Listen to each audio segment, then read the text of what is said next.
computador do ônibus espacial, o setup dele, a configuração, ele possui 1 MB de memória interna, 1 MB. Hoje em dia a gente tem máquina de 32 GB memória RAM. Aqui é 1 MB. A velocidade de 1,4 milhões de instruções por segundo, ou seja, 1,4 MHz. Hoje o computador de 3,2 GHz, 3,8 GHz. Olha só, cara. Por incrível que pareça, antes de 91, quando passou por ser o último upgrade, e essas configurações eram menores ainda. Olha como que é. É aquela velha história, né? Do que o que está sendo, o que está funcionando não se mexe. Quem reclama do ciclo de atualização de alguns sistemas como Debian, talvez não leve em conta o fator de segurança. Quanto menos atualizações, a mais testes e controles de qualidade são submetidos softwares que estão sendo executados há anos. A mesma mentalidade é empregada no desenvolvimento de programa utilizado pelo GPC, né? Porque parte de segurança. E olha como que era aquele trambolho, cara. Em 93, o notebook ou um laptop, mesma coisa, foi para o espaço pela primeira vez com a tripulação do ônibus espacial Endeavour, em uma missão para consertar o telescópio Hubble. Engenheiros trabalharam muito durante anos para poder enviar esses laptops a bordo da ST-661. Cadê? Apesar de terem sido adaptados para a missão, eles ainda precisam passar por 2 ou 3 trocas de memória quando estão no espaço, devido aos efeitos de radiação. Durante a missão de reparo, telescópio Hubble, o número de trocas subiu de 30, já que o telescópio está a 240 quilômetros acima da estação espacial. Ou seja, ainda possui menos proteção às partículas radioativas, porque o nosso notebook ele não está protegido contra essas partes de radiação. Aqui na Terra, quase nada radiação. Agora, no espaço, é muito mais radiação. E aí eu vou anexar esse artigo lá no...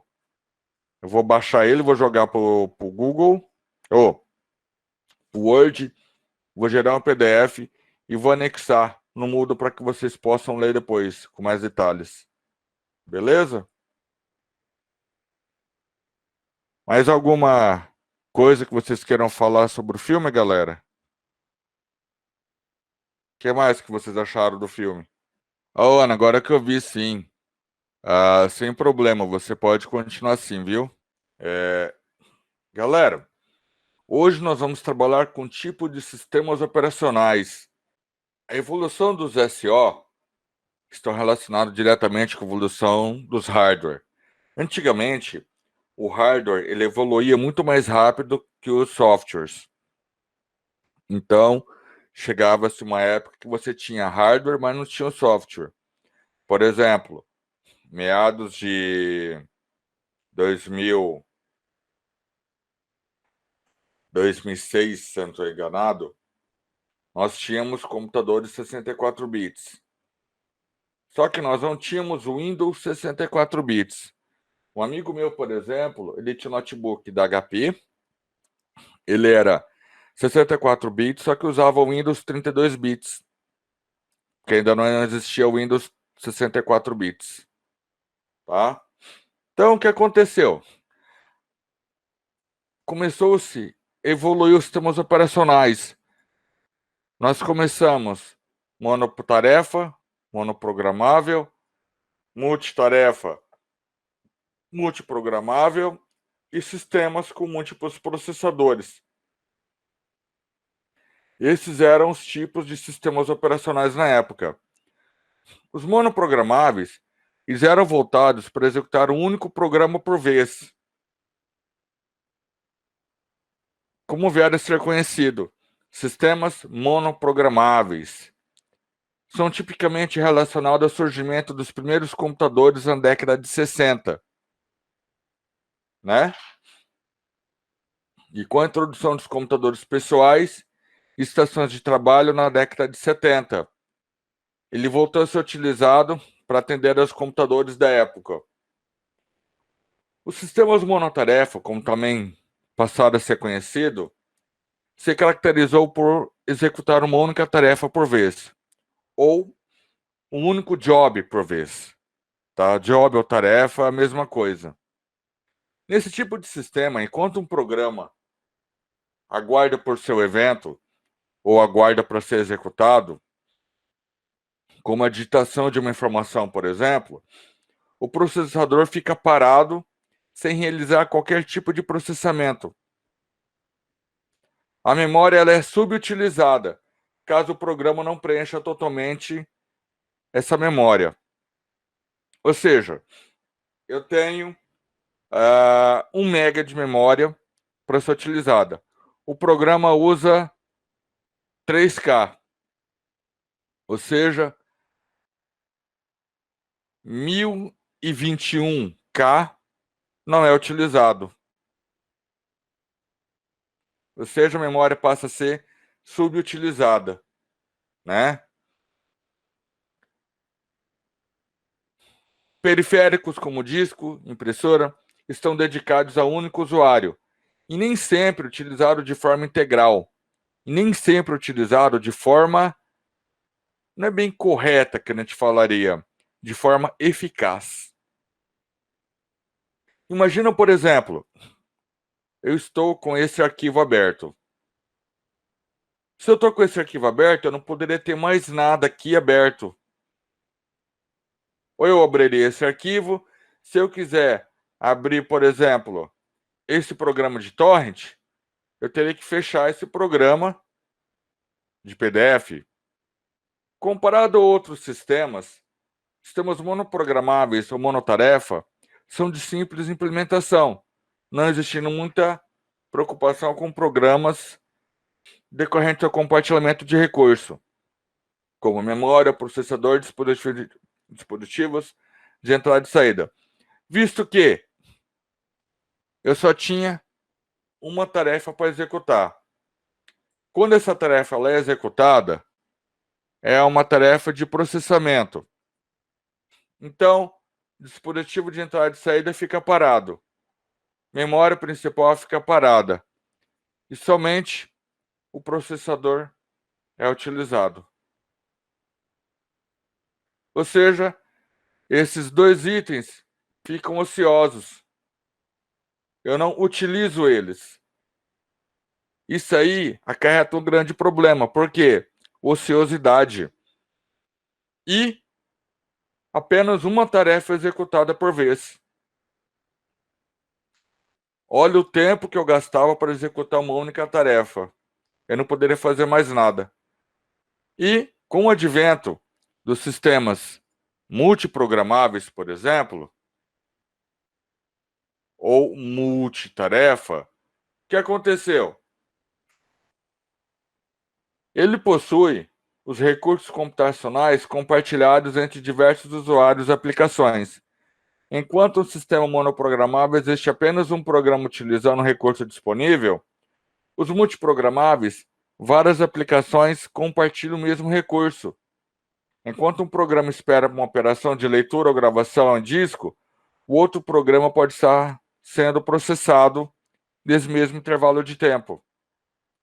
A gente pode ver nessa figura 1.7, processador, dispositivo de entrada e saída, memória principal. E eu tenho várias tarefas sendo executadas ao mesmo tempo. Vamos supor que essa tarefa, eu estou digitando um texto. Então, essa tarefa, ela vem para cá, estou digitando um texto. Esse aqui, eu estou compilando um programa. Esse aqui, eu estou imprimindo um texto. Esse aqui, eu estou gravando um CD, por exemplo. Então, o que acaba acontecendo? Eu acabo utilizando quase que 100% dos meus recursos. Por isso que hoje em dia, quando a gente aperta Ctrl Alt Del e entra no gerenciador de serviços, nós conseguimos ver vários processos rodando ao mesmo tempo. Essa que é a ideia. Antigamente não. Antigamente eu só rodava um processo por vez. Aqui eu tenho vários programas rodando ao mesmo tempo. Ou vários serviços por vez rodando. Outros tipos de aplicativos, né? Ou processos também, vamos chamar, rodando ao mesmo tempo. Antigamente, a gente não conseguia fazer isso. Era apenas um processo. Quem lembra do nosso famigerado Windows 95 ou Windows 3.1, né? Antigamente, eu tinha um programa, um joguinho, vamos supor, Doom, o famoso jogo Doom 2. Eu ia copiar por disquete. Como que eu fazia? Antigamente era essa tela preta que eu usava. Este foi o primeiro sistema operacional, conhecido como DOS, que é o DOS, como nós conhecemos, tá? Era essa tela preta. O que eu tinha que fazer? Temos um programinha chamado ARG, que foi o pai do Zip, que foi o avô do WinZip. Então, como a gente fazia? Era essa tela preta e ficava assim, por exemplo, C dois ponto, assim, né? O que eu fazia? Primeiramente, eu entrava no diretório CD Games Enter. Ele ficava assim, ó, C dois ponto barra Games barra sinal de maior, desse jeito. Aí eu fazia CD Doom 2, C dois ponto barra Games barra Doom 2 barra dois ponto barra, ficava assim. Aí o que eu fazia? Age menos A menos J Doom 01 Enter. Quando eu dava Enter, o que eu fazia? Era aproximadamente, acho que uns 10 mega o jogo. Nisso, eu saía. Demorava cerca de 20 minutos, tá?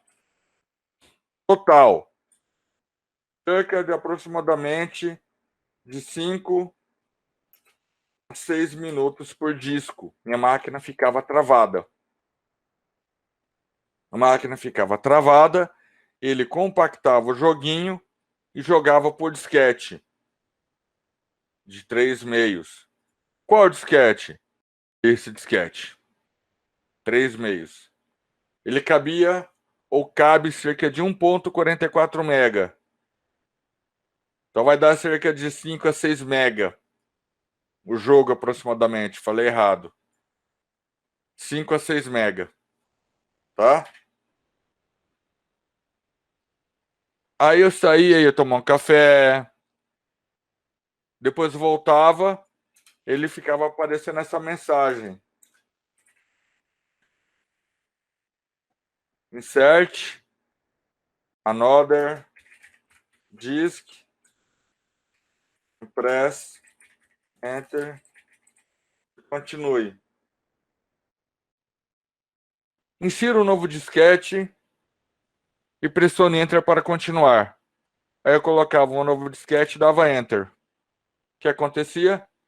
Novamente de 5 a 6 minutos por disco. E era todo esse tempo. Ou seja, uma tarefa por vez. Tá? Minha máquina travava literalmente. Hoje em dia, não.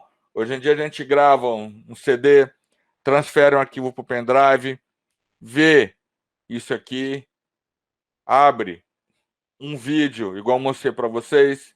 Por exemplo, eu estou abrindo um vídeo, aí eu posso abrir outro vídeo com outro programa de vídeo. Então, eu estou com 2 vídeos abertos ao mesmo tempo. Naquela época, a gente não conseguia fazer isso, né? Esse está rodando e esse está rodando. Olha que legal. Tudo ao mesmo tempo, com essa nova tecnologia. Agora, imagina vocês trabalhar onde dá para fazer uma coisa por vez, né? Então, ele é conhecido como sistemas multiprogramáveis ou multiusuário. Como multiusuário? Vários usuários conectados ao mesmo tempo. Quando vocês vão conectar na internet, o que vocês fazem? Quem tem internet da empresa Rede Telecom, da Yes Telecom, dentre outras empresas aqui em Três Lagoas, existe o nosso roteador. Nosso roteador, ele está conectado no nosso computador e faz a conexão com a nuvem, né? Aí lá no provedor, o que eles fazem? Eles têm uma máquina Linux, onde todo mundo conecta nessa máquina Linux, né? Deixa eu fazer um exemplo aqui. Tem outro computador aqui, aí a pessoa pega e conecta aqui, e assim por diante. Então, várias pessoas conectam no meu computador Linux, autentica e ele conecta na internet. Então, eu falo que o Linux ele é multiusuário. Ao mesmo tempo. O Windows ele é multiusuário? Sim, só que ele não é ao mesmo tempo. Mas como assim multiusuário, professor? Vamos lá. Quando eu entro aqui e crio vários usuários aqui dentro, várias contas de usuários, as pessoas vão poder logar na máquina do Windows. Logo, cada um vai ter uma pasta. Então a pessoa vem aqui na pasta usuário e cada um vai ter uma pasta.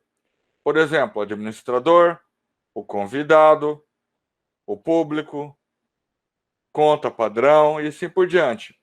Cada um tem uma pasta aqui dentro. Logo, cada um tem uma pasta aqui dentro, pode logar no computador. Então ele é multiusuário. O Windows 95, 98 Millennium não tinha dessa. Era uma conta para todo mundo. Já o Linux, ele é multiusuário, só que ele é ao mesmo tempo. E como que é isso, multiusuário ao mesmo tempo? Eu vou mostrar para vocês. O terminal é aquela telinha preta do Windows, que a gente usa para trabalhar, né? E aqui é no Linux. Por exemplo, estou logado com um usuário chamado Apio. Eu estou logado com o usuário user1 aqui. Aqui estou logado com o usuário Apio. Então, eu estou logado ao mesmo tempo. Então, antes do arroba, indica o usuário que eu estou logado no Linux. Usuário user1, usuário Apio. Vamos abrir outra aba. Usuário user2. Então, usuário Apio, usuário user1, usuário user2. Logado ao mesmo tempo. Coisa que no Windows a gente não tem essa possibilidade, eu desconheço. Vamos supor, o Gabriel falou, eu posso conectar na tua máquina? Pode. Existe um programa chamado PUT. A vantagem dele é que eu consigo conectar na máquina pelo Windows. Como? Assim, ó, quer ver? Deixa eu instalar aqui para mostrar para vocês. Put, maravilha. Aí o que acontece? Deixa eu instalar um programinha aqui. Espera aí que eu já vou instalar rapidão. A vantagem do Linux é essa, você instala tudo que você quer via linha de código. Ele já busca da internet que eu quero, ele instala e configura. 92.168.117.133. 92.168.117 tal. E dou Open. Ele vai abrir uma tela preta para mim. Nessa tela preta, eu vou logar como Apio, põe a senha, pronto. Estou dentro da máquina Linux.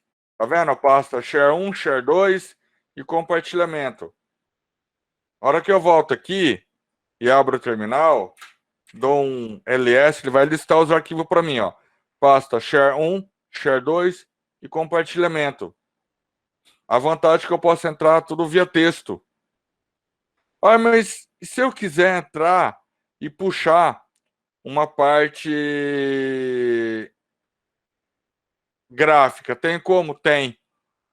Basta eu configurar esse programinha. Aí o que acontece? Por aqui eu consigo puxar a parte gráfica desse meu computador. Basta eu configurar. Ou seja, o meu Linux vai rodar a parte gráfica e só vai me devolver o gráfico aberto aqui para mim. Entendeu? Essa que é a ideia. E, a partir do número de usuário que interage com o sistema operacional, podemos classificar multiprogramável como monousuário ou multiusuário. O multiprogramável pode ser apenas um usuário conectando por vez ou com vários usuários conectando várias vezes. Sistemas multiprogramáveis monousuários são encontrados em computadores pessoais e estação de trabalho, onde há apenas um usuário interagindo com o sistema, igual eu falei para vocês. Neste caso, existe a possibilidade de execução de diversas tarefas ao mesmo tempo, como a adição de um texto, uma impressão e o acesso à internet. Sistemas multiprogramáveis ou multiusuário são ambientes interativos que possibilitam diversos usuários conectarem ao sistema simultaneamente. Por exemplo, o Linux. Você consegue conectar simultaneamente vários usuários. Beleza? Então ele pode ser monoprogramável, monotarefa, monousuário. Monoprogramável, monotarefa. Não existe dois ou mais usuários.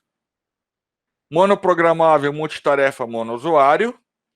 Ou monoprogramável, multiprogramável, multitarefa, multiusuário. Entendeu? E sistemas multiprogramáveis ou multitarefa, eles podem ser classificados pela forma com que suas aplicações são gerenciadas. Podendo ser divididos em batch, tempo compartilhado, ou tempo real. Então, o sistema multitarefa ou multiprogramável, ele pode ser sistema batch, tempo compartilhado, ou tempo real. Sistema batch foram os primeiros computadores a serem lançados. Ou seja, os programas também chamados de jobs eram submetidos a uma execução de cartões perfurados e armazenados em disco ou fita. Ou seja, ele pegava tudo que estava armazenado nesse cartão perfurado, lia e gravava no disco ou a fita, onde aguardava para ser processado. Posteriormente, ele era jogado tudo numa memória principal, era executado e o resultado era gravado num disco ou numa fita. Sua característica era o quê? Que não tinha interação com o homem não tinha interação com ele. Então, esse aqui que era sistema batch. Os programadores levam cartões para 1401, que é o computador. Então, o programador tem vários cartões aqui. Ele põe na máquina, a máquina ia lendo cartão por cartão e gravava na fita. A pessoa pegava essa fita e jogava em outra máquina. Essa fita era processada e tinha um resultado. O resultado era colocado em outra fita. Aí essa pessoa pegava o resultado e colocava em outra máquina. A máquina imprimia o resultado. Essa que é a ideia. Sistema batch. Também é um sistema antigo. Ou sistema em lote. Tá? Sistema de tempo compartilhado, conhecido como time sharing ou time slice. Eu tenho um processador e o processador atendia vários programas ao mesmo tempo. E nessa mesma época, foi que cria-se uma impressora, um monitor e um teclado, conhecido como sistema online. Então, dessa forma, os usuários tinham contato com o programa. Por quê? No sistema batch, imagina, por exemplo, estou digitando meu texto aqui. Write, escreva sua idade. Fecha parênteses. Read, idade. Aí vamos colocar que ele vai imprimir na tela a idade da pessoa. Write. A idade da pessoa é... Dois pontos. Idade. Pronto. E mando compilar. Esse programa vai dar um erro aqui. Por quê? Porque aqui eu não coloquei vírgula. O que vai acontecer? Se fosse um programa de 1000 linhas, no sistema batch, ele ia dar erro só no final. E onde que eu ia ver esse erro? Na impressora. Agora, no sistema de tempo compartilhado, a hora que ele vai executar, opa, deu um erro, eu vi no monitor. Então, o que acontece?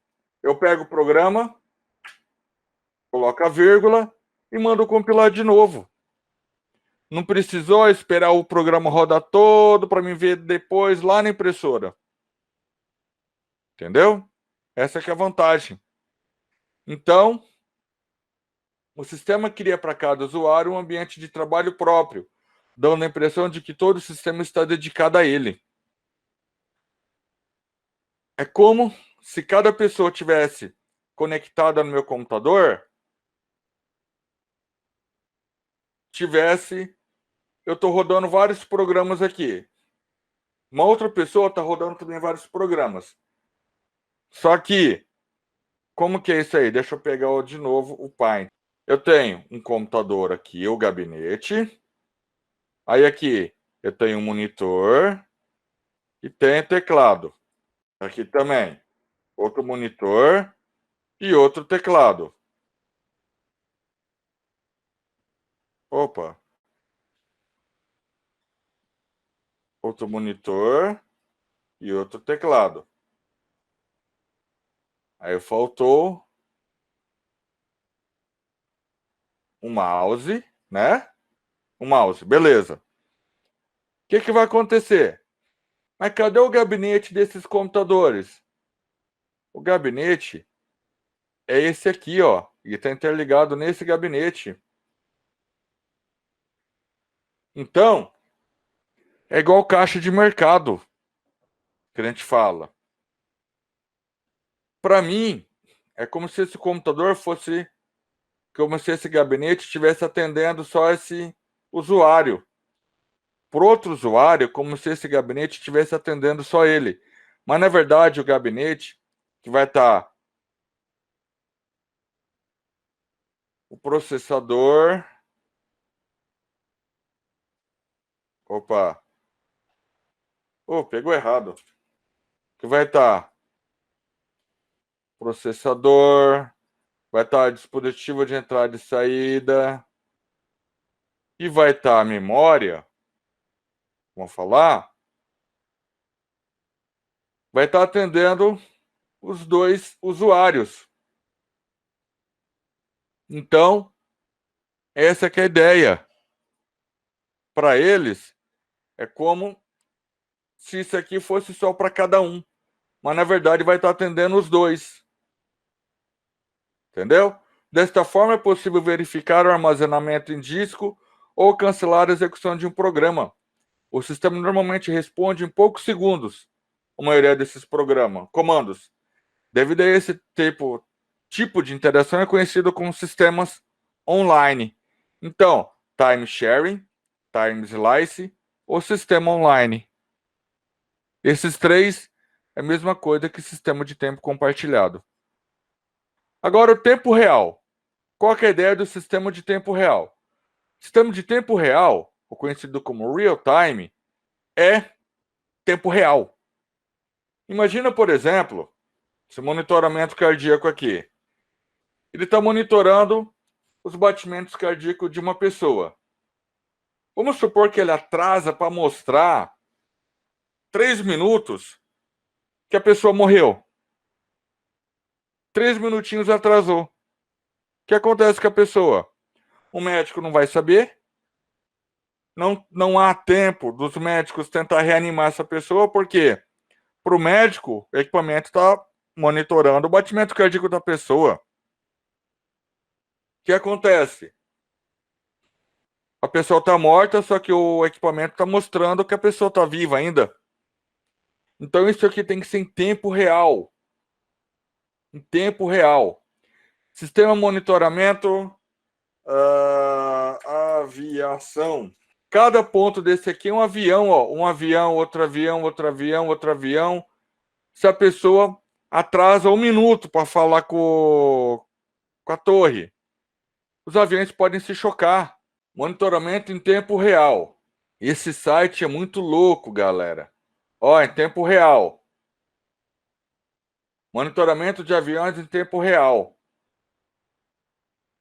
Esse cara aqui, ó, ele tá voando em tempo real. Ó, que legal. A velocidade. Ele vai para onde? Ele saiu do Rio de Janeiro, vai para Belo Horizonte. Vai para cá. Tudo em tempo real. Ó, aeroporto. Esse avião tá decolando em tempo real, ó. Cadê? Ah, já voou. Aqui, ó, já tá levantando o voo. Ele tá saindo de Belo Horizonte e vai para Porto Seguro. Ó, tempo real. Então essa que é a ideia de tempo real. Ele monitora realmente como está acontecendo. Beleza? E sistemas com múltiplos processadores. Vamos deixar para a próxima aula. Fechou? Dúvidas, perguntas, galera?